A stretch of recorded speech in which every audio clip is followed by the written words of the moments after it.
whatever you think you know about Western North Carolina and what's going on over there, you're wrong, unless you're there. I've debated on if I even wanted to make this video because I don't really want to start a bunch of conspiracy theories or anything like that, but I do feel like word needs to get out about what is actually happening that news is not covering. So here's the facts. I have been assisting with running missions and dispatch for an operations team there for the last week. And last week I was assisting running those missions in Ashe County. I've been in Swannanoa this week, and we've been running 70 missions a day, getting help to these people that are not being helped right now. So when I tell you this is firsthand knowledge, this is firsthand knowledge. The death toll of 200 or 200-ish is what's being reported right now. That's not accurate. My organization sent out 10,000 body bags to local authorities this week, and they're requesting more. Now, that doesn't necessarily mean that all 10,000 of those has been used, but it does mean that they're finding a need, and that they're thinking that they're going to need more.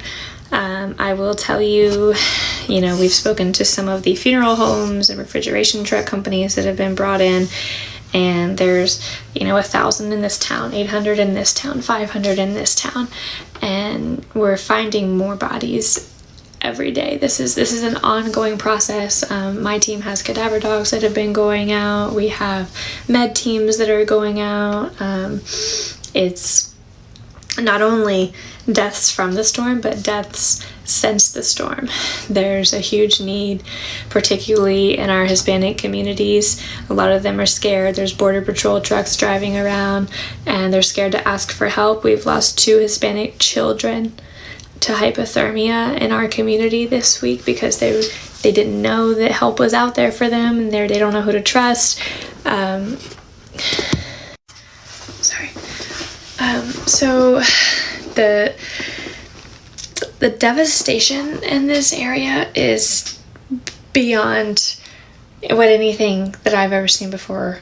It's beyond what anybody that has lived it has seen before. We're talking to survivors that rode their house a mile down the river. We're talking to people that sat there and told us about 40-foot walls of water looking like tsunamis coming through these towns that have never seen anything like this, and they've lived there their entire lives. Elderly people are sitting here telling me that they rode their house down the river.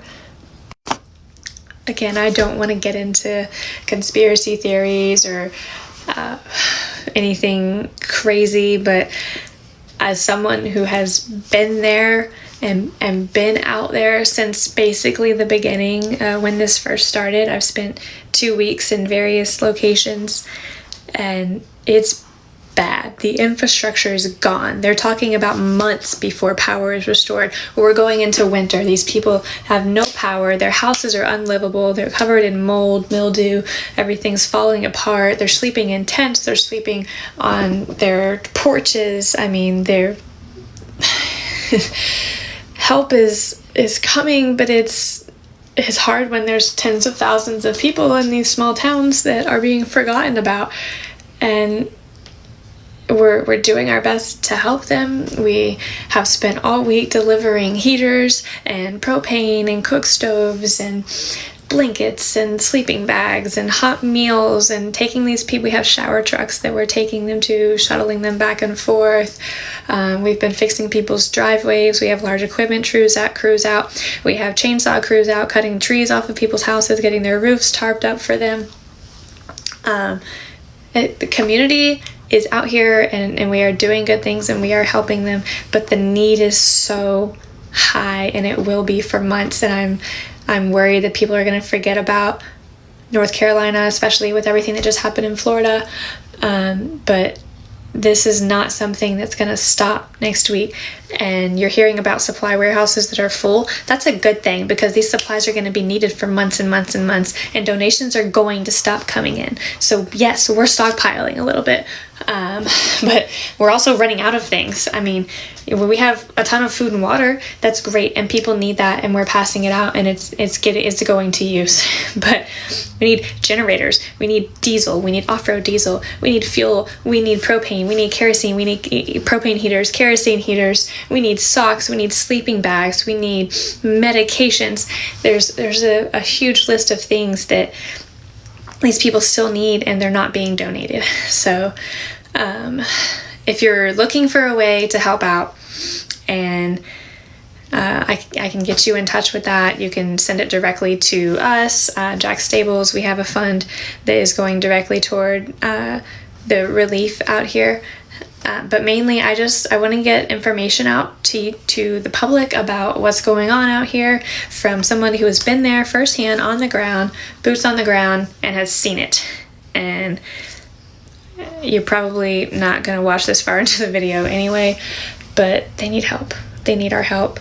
And I don't know why the news is not covering this in an accurate way, but I don't, like I said, I don't want to get into any crazy theories or anything, but these are just the facts. You can draw your own conclusions, and if you guys have any questions, I'm happy to try to answer them for you.